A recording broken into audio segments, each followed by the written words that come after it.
Even though we face the difficulties of today and tomorrow, I still have a dream. It is a dream deeply rooted in the American dream. I have a dream that one day... Olá, esse é o Geopolítica Libertária, menos Estado, mais liberdade. Meu nome é Leonardo Cansado e hoje estamos aqui para conversar a respeito da investida aí do Donald Trump no xadrez geopolítico mundial. Então, minha gente, uns dias atrás a gente estava conversando a respeito daquela declaração do Pete Hegseth, que é secretário de Defesa norte-americano, secretário de Estado norte-americano, a respeito das pretensões irrealistas do Zelensky, da Ucrânia, com relação ao conflito na Ucrânia, né? Ele afirmou naquela ocasião que os objetivos ucranianos eles não eram realistas, porque de qualquer forma a Ucrânia vai ter que abrir mão de algum território e também vai ter que abrir mão da aspiração de entrar na OTAN. Então a gente já sabe que por parte dos Estados Unidos, né, pelos Estados Unidos já está decidido que essa negociação já parte do princípio que a Ucrânia vai ter que ceder território à Rússia e não vai entrar na OTAN, que também é uma exigência do Vladimir Putin, né, da Rússia. Beleza, segura essa informação, vamos para a próxima. Na sequência a gente tem o J.D.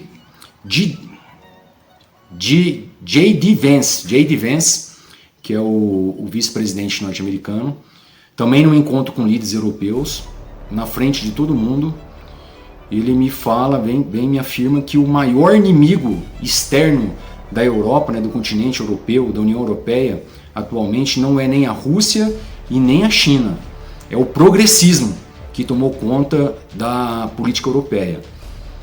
Então, vamos destrinchar essa informação.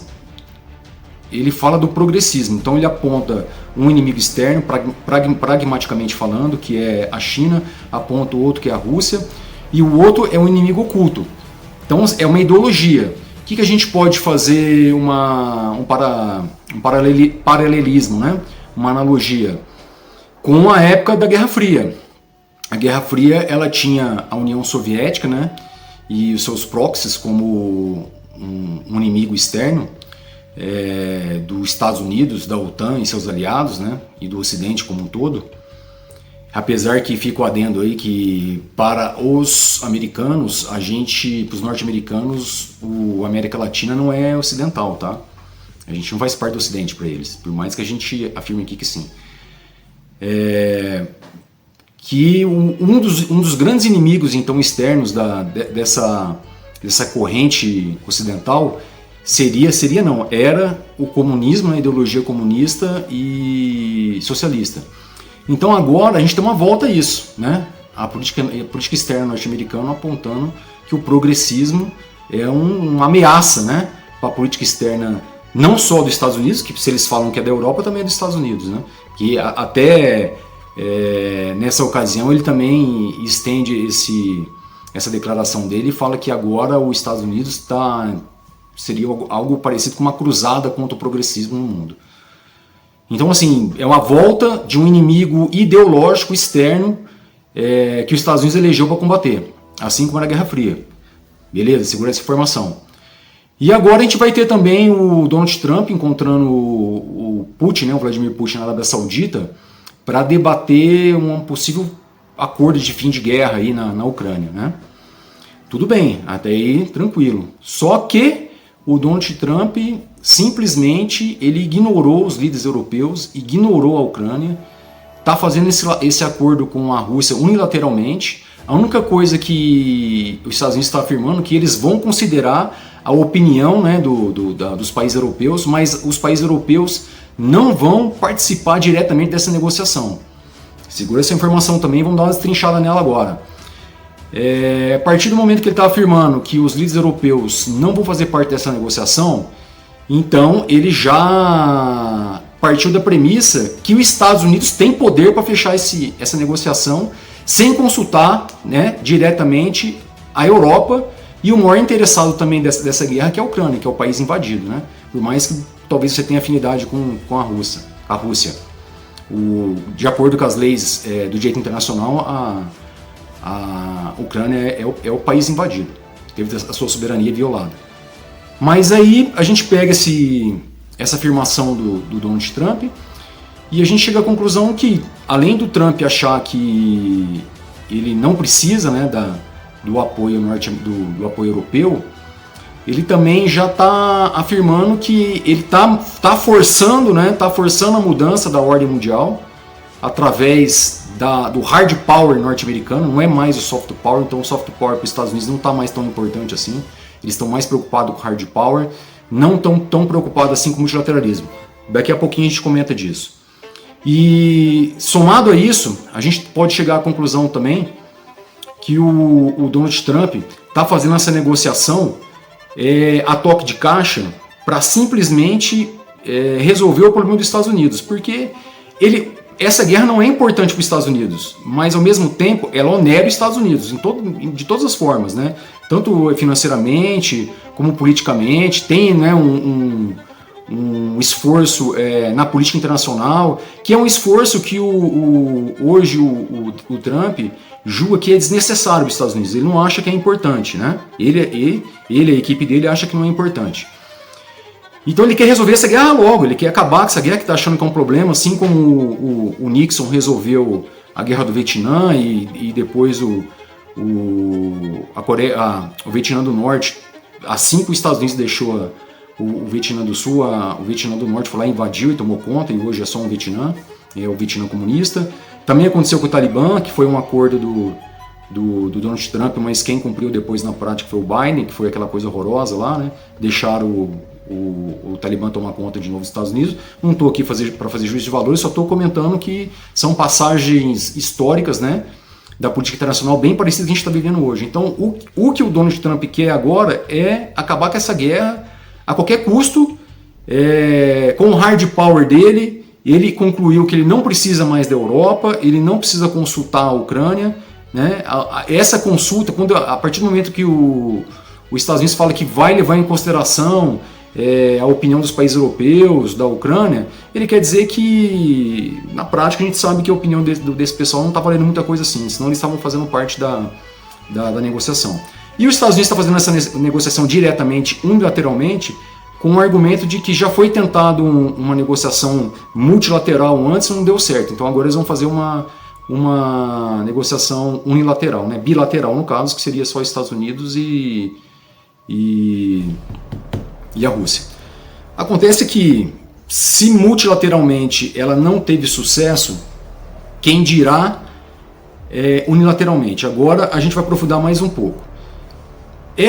A gente chegou num ponto que agora a Europa está numa sinuca de bico, né? Popularmente a gente pode dizer assim, uma sinuca de bico. Ou esse acordo, né? Essa conversa bilateral entre os Estados Unidos e a Rússia só vai dar certo se a Europa se omitir. Se a Europa se omitir, o Donald Trump vai cumprir um objetivo dele, que é terminar essa guerra logo e forçar a mudança dessa ordem mundial, né? Com sucesso, né? Com sucesso. Agora, se a Europa assumir o protagonismo, aí a coisa muda um pouco de figura, né? Então a Europa não vai aceitar esse acordo, a Ucrânia vai se juntar à Europa, lógico, né? Ela não vai chancelar esse acordo dos Estados Unidos. Se ela tem, vamos fazer aqui uma analogia um tanto quanto pueril. Hoje a Ucrânia tem a mão do pai, que é os Estados Unidos, e a mão da mãe, que é a Europa. Então ele vai largar a mão do pai e vai ficar só com a mão da mãe, né? Agora ela não pode ficar sem mãe, sem pai. Aí ela vai ficar à mercê de qualquer decisão que for tomada. De qualquer forma, se a Europa assumir o protagonismo, o Donald Trump, por incrível que pareça, por mais que você possa não gostar dele, ele também vai... Olha, é uma situação bem estranha, mas ele também vai cumprir um dos objetivos dele, que é largar a mão da Europa para ela se defender sozinha. Porque essa uma reclamação ele já foi clamado isso mais de uma vez, é uma reclamação, que a Europa é onerosa aos Estados Unidos. Essa proteção da Europa custa caro para os Estados Unidos. Só que a gente já conversou a respeito. Esse é o ônus de quem quer ser o líder mundial, né? Tem que arcar com os ônus e os bônus. Mas os Estados Unidos já não está querendo esse ônus mais, né? Ele não está querendo esse ônus mais. Eles estão chegando à conclusão que é muito caro, que a Europa precisa tratar da defesa dela, para ela ter mais protagonismo da defesa dela, né? Ela ser mais ativa com relação à defesa dela. Então, a gente pode afirmar que um dos objetivos do Donald Trump vai ser cumprido. Só que a Europa assumindo o protagonismo e não deixando esse acordo entrar na prática, né, ficar vigente na prática, o Donald Trump vai ter que dar um passo atrás, que é essa mudança da ordem mundial também, né? Ele tentou, mas também não deu certo. E já aconteceu algo parecido, que está apontando mais ou menos para esse último caminho que eu comentei aqui agora, que já teve um encontro na sequência com os líderes europeus, né, com o Zelensky também. Na ocasião, o Zelensky já comentou algo que vai ao encontro desse discurso, né, dessa cimeira, né, da União Europeia, que é urgentíssimo a Europa formar o seu exército em comum, o exército europeu, né? Que foi uma proposta que o Macron já fez, mas que foi rechaçada por alguns países europeus na época, e agora já está se comentando isso a respeito.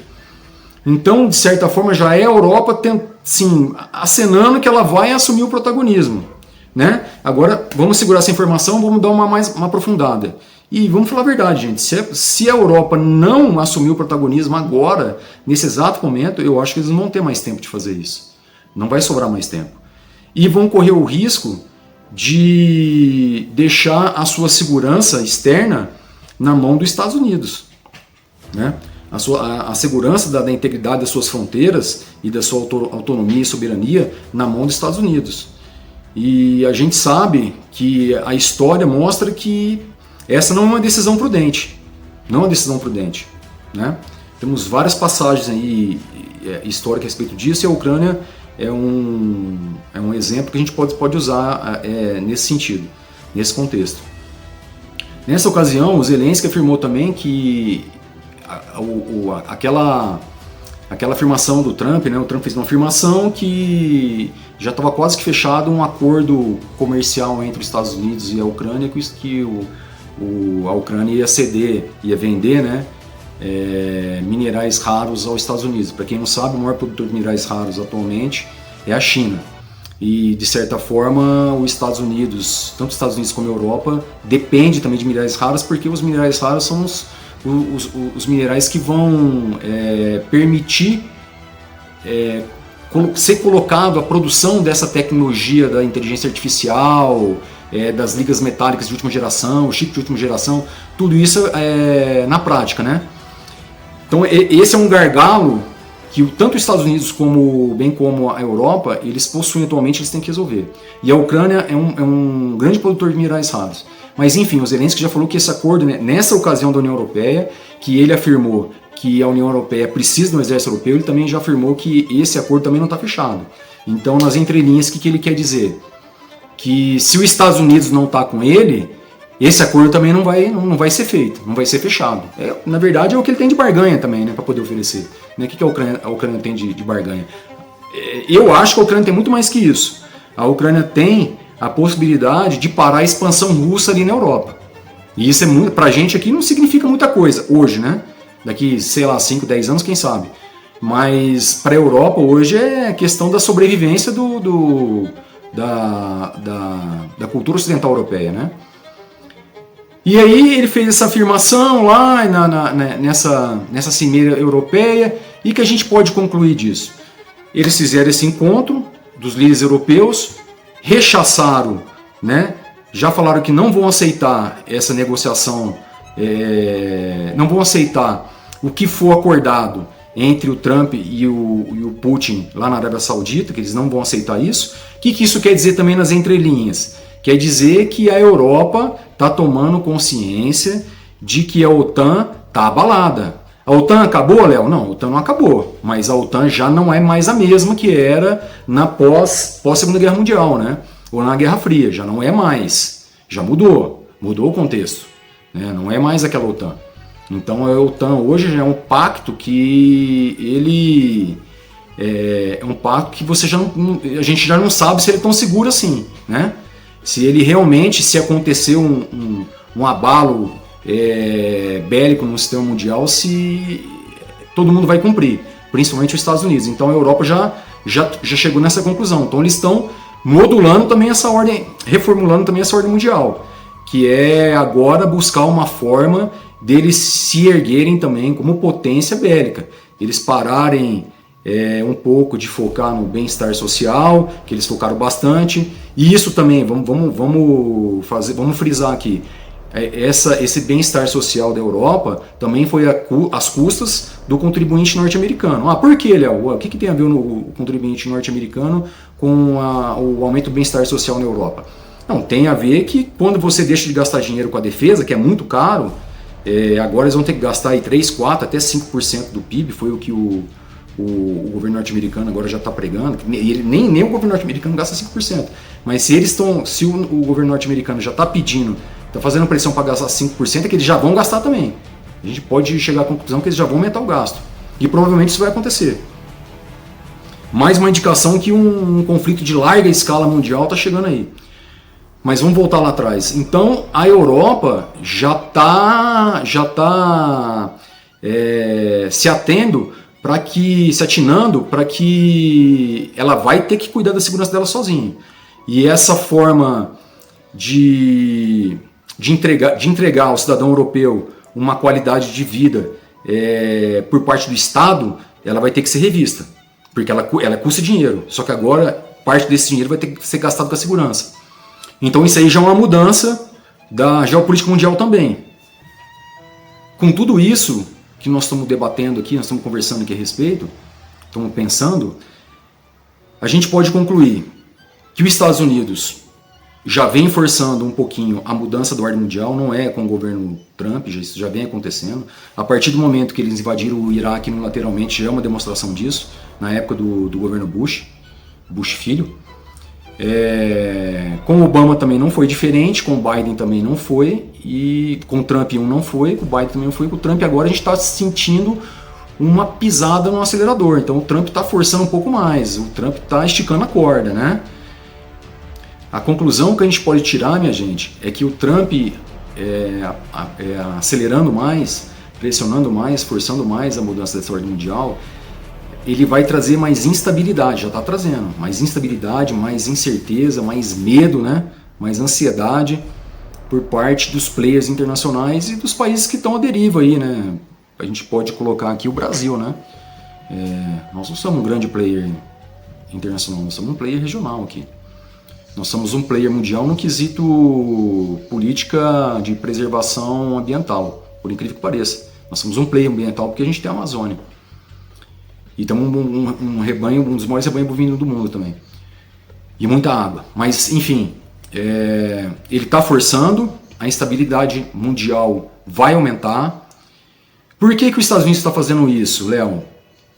Porque os Estados Unidos já não está achando mais tanta vantagem seguir a ordem multilateral que foi ele mesmo que inventou.